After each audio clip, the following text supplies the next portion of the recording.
या देवी सर्वभूतेषु शक्तिरूपेण संस्थिता नमस्तस्यै नमस्तस्यै नमस्तस्यै नमो नमः। जय माता दी। प्रिय भक्तजनों, आज हम नवरात्रि के दूसरे दिन माँ ब्रह्मचारिणी की कथा का श्रवण करेंगे। माँ ब्रह्मचारिणी का आशीर्वाद आप सभी पर बना रहे और आपकी सभी इच्छाएं पूरी हो। नवरात्रि के दूसरे दिन ब्रह्मचारिणी माँ के पूजन का विधान होता है। इस दिन माँ की स्तुति और दुर्गा सप्तशती का पाठ करना लाभदायक माना जाता है। ऐसी मान्यता है कि ब्रह्मचारिणी माता की पूजा आराधना करने वाले भक्त और दयालु शीघ्र ही सुख को भोग कर ब्रह्म तत्व की प्राप्ति करता है। नवरात्रि के दौरान 9 दिनों तक माँ दुर्गा के 9 अवतारों की पूजा होती है और पूजा के दौरान उनका भोग, उनकी आरती, सब चीज़ों का ध्यान रखा जाता है। तो माँ ब्रह्मचारिणी का स्वरूप माता ब्रह्मचारिणी तप शक्ति का प्रतीक है। ब्रह्मचारिणी माता की आराधना करने से भक्त और दयालु में तप करने की शक्ति बढ़ती है। इसके साथ ही उनके सभी मनोवांछित कार्य भी पूरे होते हैं। देवी दुर्गा के 9 रूपों में से दूसरे अवतार को ब्रह्मचारिणी के नाम से जाना जाता है। नवरात्रि के दूसरे दिन देवी माँ के इस अवसर पर पूरे विधि विधान से पूजा करनी चाहिए। इस दिन सुबह उठकर स्नान आदि कर स्वच्छ कपड़े पहने, इसके बाद आसन पर बैठ जाएं। फिर ब्रह्मचारिणी का ध्यान करते हुए उनकी पूजा करें।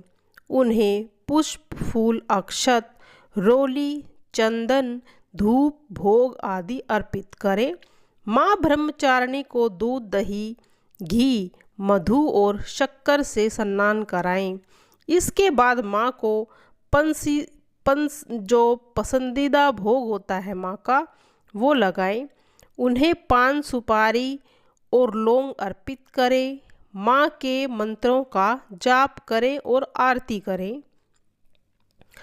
माँ ब्रह्मचारिणी का आप ध्यान मंत्र भी कर सकते हैं। या देवी सर्वभूतेषु माँ ब्रह्मचारिणी रूपेण संस्थिता नमस्तस्यै नमस्तस्यै नमस्तस्यै नमो नमः। माँ ब्रह्मचारिणी को भोग में शक्कर या गुड़ को अर्पित करना चाहिए, जो बेहद शुभ माना गया है। ऐसा करने से लंबी उम्र का लाभ मिलता है। ब्रह्मचारिणी माँ हमें यह संदेश देती है कि जीवन में बिना तपस्या और कठोर परिश्रम के सफलता प्राप्त करना असंभव है। ब्रह्म शक्ति अर्थात समझने व तप करने की शक्ति के लिए इस दिन शक्ति का स्मरण करें। योग शास्त्र में यह शक्ति स्वाधिष्ठान में स्थिति में होती है।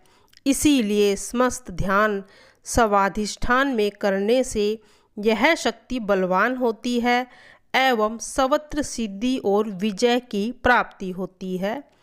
अब सुनते हैं माँ ब्रह्मचारिणी की कथा। पौराणिक कथाओं के अनुसार पूर्व जन्म में इस देवी ने हिमालय के घर पुत्री के रूप में जन्म लिया था और नारद मुनि के उपदेश से भगवान शिव को पति के रूप में प्राप्त करने के लिए कठोर तप किया। इस तपस्या के कारण इन्हें तपचारिणी और ब्रह्मचारिणी के नाम से जाना जाने लगा। ऐसा कहा जाता है कि माँ ने कई वर्षों तक केवल फल फूल खाकर कठिन तपस्या के कारण देवी का शरीर एकदम से कमजोर हो गया था।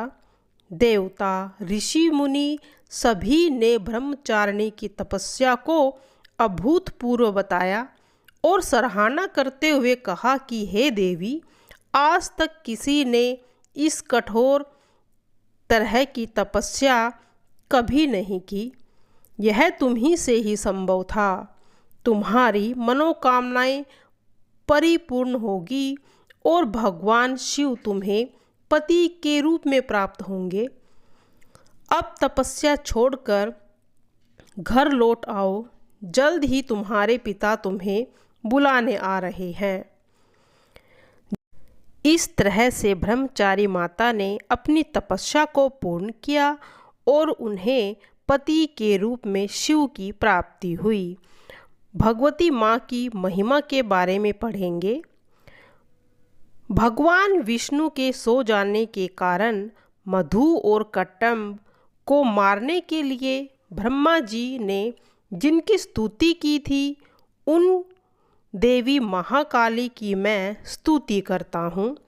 वे अपने 10 हाथों में खड्ग, चक्र, गदा, धनुष, बाण, परिध, शूल, भूषंडी, मस्तक और शंख धारण करती है।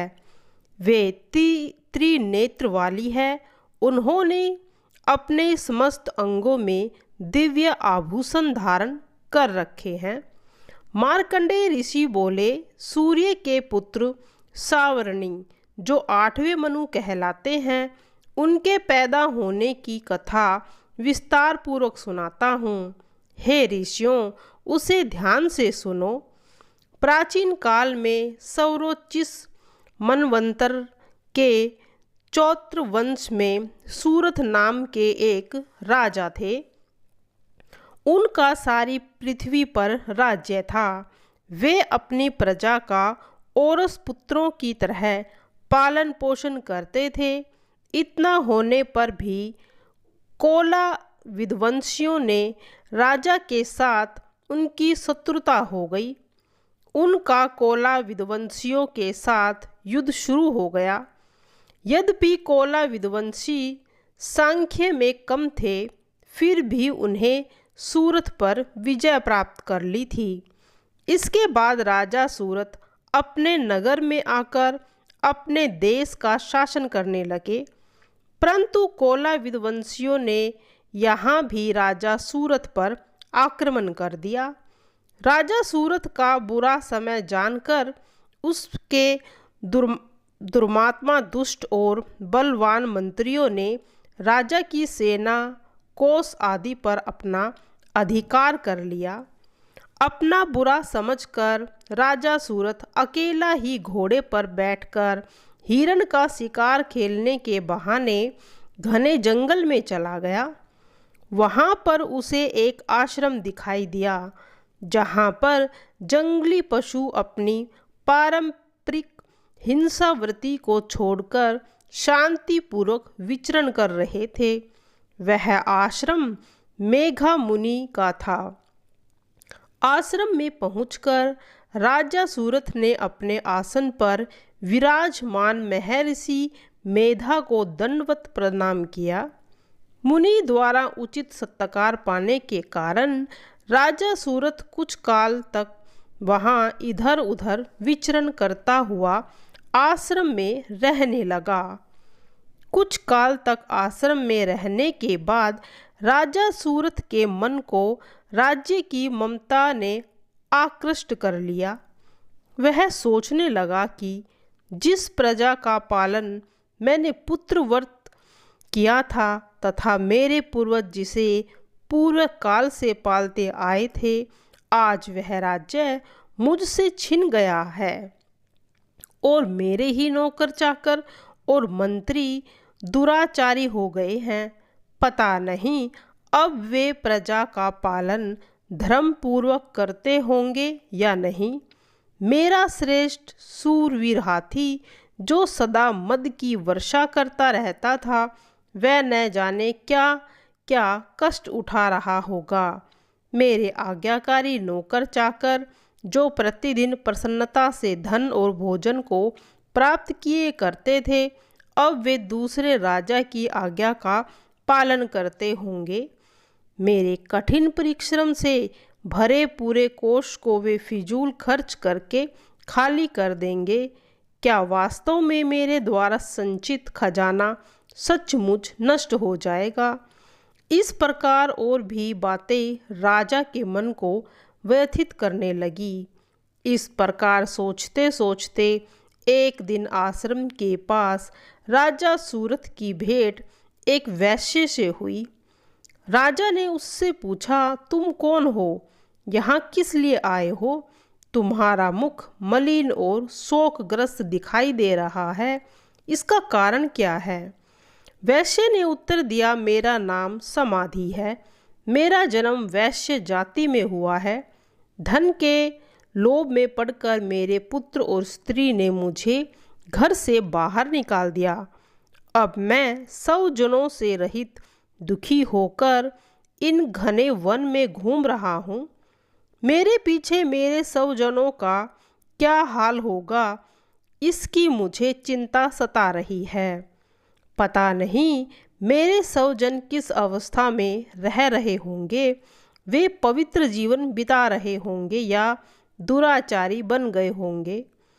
राजा बोला, पुत्र, स्त्री तथा बंधु बांधवों ने लोभवश तेरा सब कुछ छीन लिया, फिर भी तेरा मन उनसे इतना प्रेम क्यों करता है?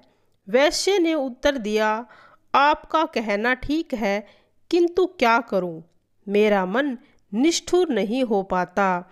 उन्होंने धन के लोभ में पड़कर पिता का स्नेह, पिता पति का प्रेम तथा आत्मीय जन के स्नेह को तीर्थांजलि देकर मुझे घर से निकाल दिया। हे राजन, मेरा मन पता नहीं फिर भी उन्हीं में क्यों आसक्त हो रहा है। उनके लिए अब भी मैं लंबी लंबी सांसें ले रहा हूँ। मेरा मन अत्यंत दुखी हो रहा है। मार्कंडेय ऋषि बोले, हे ब्राह्मण।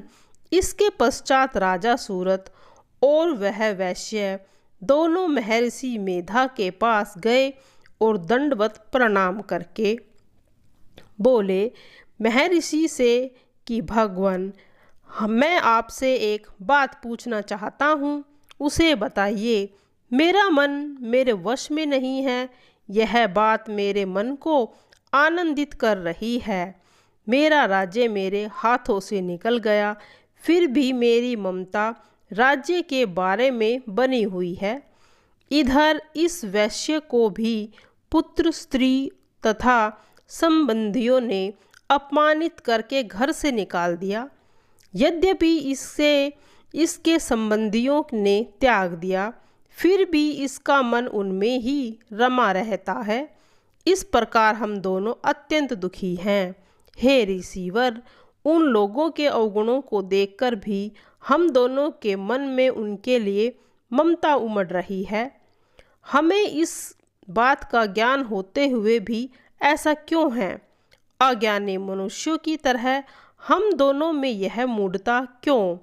महर्षि मेधा बोले, इस विषय में मार्ग का ज्ञान सब जीवों को है। इस प्रकार विषय भी सबके लिए अलग हैं। कुछ प्राणी दिन में नहीं देखता, कुछ प्राणी रात में नहीं देखते और कुछ प्राणी दिन और रात बराबर में देखते हैं। यह ठीक है कि मनुष्य सब प्राणियों में समझदार है, परंतु केवल वे ही ऐसे नहीं होते। पशु पक्षी भी ज्ञान रखते हैं। जैसे ज्ञान मनुष्य में, वैसे ज्ञान पशु पक्षियों में। ज्ञान के होने पर भी इन पक्षियों को देखा, ये अपने बच्चों की चोंच में दाना डाला करते हैं। भूख से पीड़ित होने पर भी ये पहले अपने बच्चों को खिलाते हैं। हे भद्र पुरुषों, क्या उन पुरुषों को नहीं देखते जो प्रत्यक्ष उपकार के लोभ के कारण पुत्रों की प्राप्ति की कामना करते हैं? लोभ के वशीभूत होकर उनका पालन पोषण करते हैं और पुत्र पौत्र उनका भरण पोषण न भी करे, फिर भी माता पिता तो अपने बच्चों का पालन पोषण करते ही हैं। संसार में महामाया के प्रभाव से ममता रूपी भंवर से युक्त होकर मोह के भंवर में डाल दिए गए हैं। इनमें विस्मय करने की कोई बात नहीं है, क्योंकि यह सब भगवान विष्णु की योग निद्रा है। महामाया ने सारे विश्व को मोहित कर दिया है। वही देवी योग माया ज्ञानियों के चित्त भी बलपूर्वक खींचकर मोह में डाल देती है। इसी महामाया के द्वारा ही यह चर अचर संसार उत्पन्न होता है। देवी महामाया प्रसन्न होकर अपने भक्तों को वरदान देती है, जिससे मुक्ति प्राप्त होती है। वही मुक्ति की परम हेतु है। वही सनातनी ब्रह्म ज्ञान स्वरूप विद्या है। यह देवी ही सांसारिक बंधनों का कारण है तथा वही सर्वेश्वर की ईश्वरी है। राजा सूरथ बोले, हे महात्मा, आप जिसको महामाया कहते हैं वह कौन सी देवी है? हे ब्राह्मण श्रेष्ठ, यह देवी किस प्रकार उत्पन्न हुई? उसका क्या कार्य है? उसका स्वभाव स्वरूप आदि के विषय में मैं जानना चाहता हूँ। ऋषि बोले, हे राजन, यह देवी तो नित्य स्वरूपा है। उसके द्वारा यह संसार रचा गया है।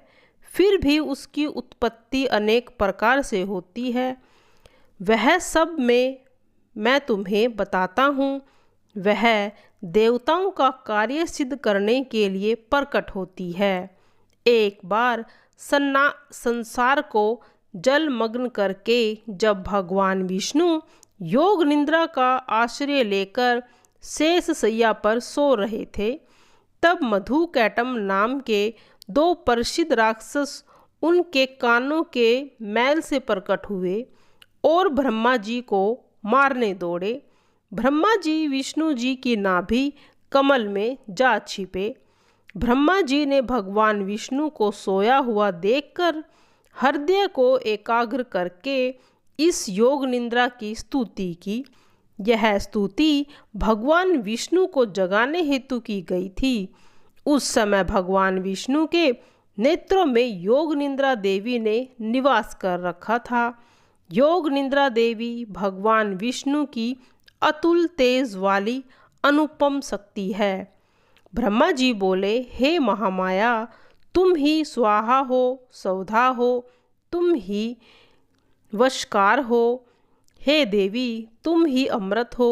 नित्य ओमकारा स्वरूप अक्षर ब्रह्म में ए उ मैं, इन 3 मात्राओं में तुम ही स्थित हो तथा इन 3 मात्राओं के अतिरिक्त नित्य आदि मात्रा जिसका उच्चारण विशेष रूप से नहीं हो सकता, वह भी तुम ही हो। हे देवी, तुम ही संध्या हो, तुम ही सावित्री हो और हे देवी, तुम ही संसार की जगत जननी हो। संसार की रचना करने वाली माता हो। संसार का पालन करने वाली भी तुम ही हो। जब इस संसार में प्रलय आता है तो सहित रूपा में भी तुम ही हो और तुम ही महाविद्या, महामाया, महामेधा, महास्मृति और महारात्रि हो। हे मातेश्वरी, तुम ही समस्त चर अचर सत्वरज तम के स्वरूप में उत्पन्न वाली तुम ही हो। ईश्वरी भी तुम ही हो और लक्षण बुद्धि भी तुम ही हो। तुम ही लज्जा, पुष्टि, तुष्टि, शांति और क्षमा हो।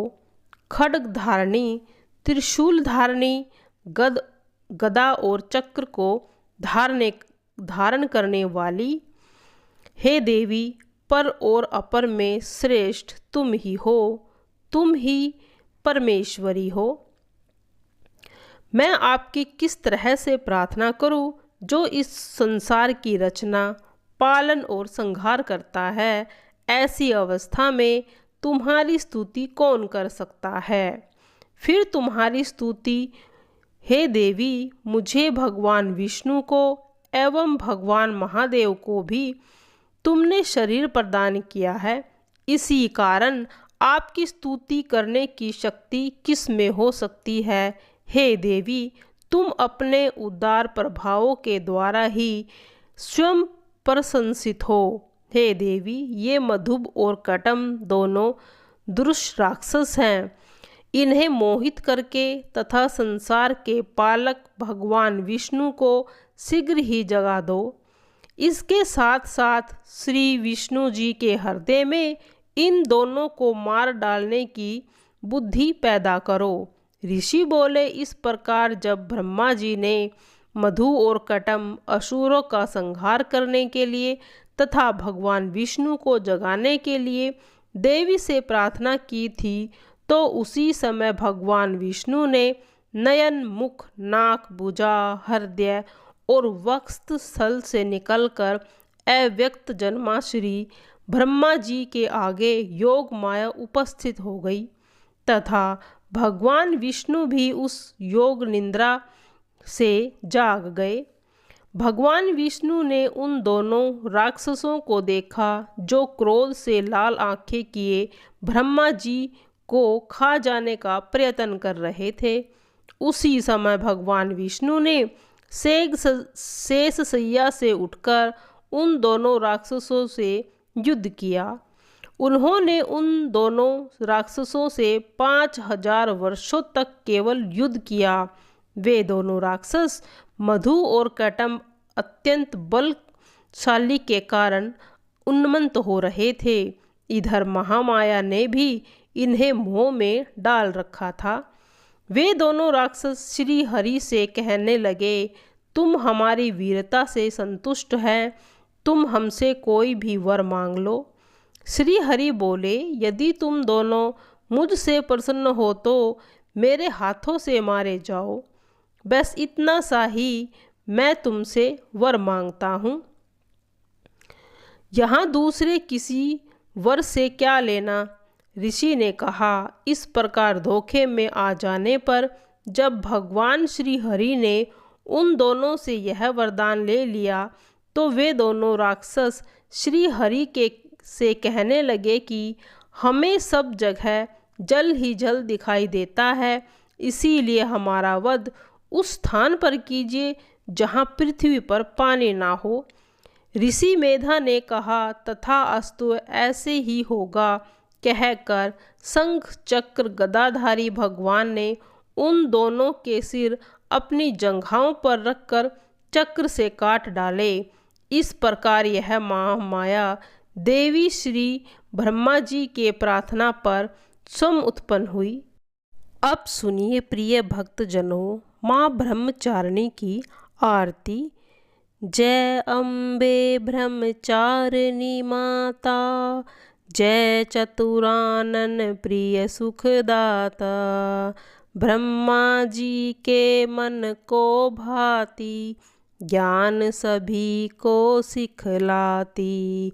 ब्रह्म मंत्र है जाप तुम्हारा, जिसको जपे सकल संसारा। जय गायत्री वेद माता, जो मन निस दिन तुम्हें ध्याता।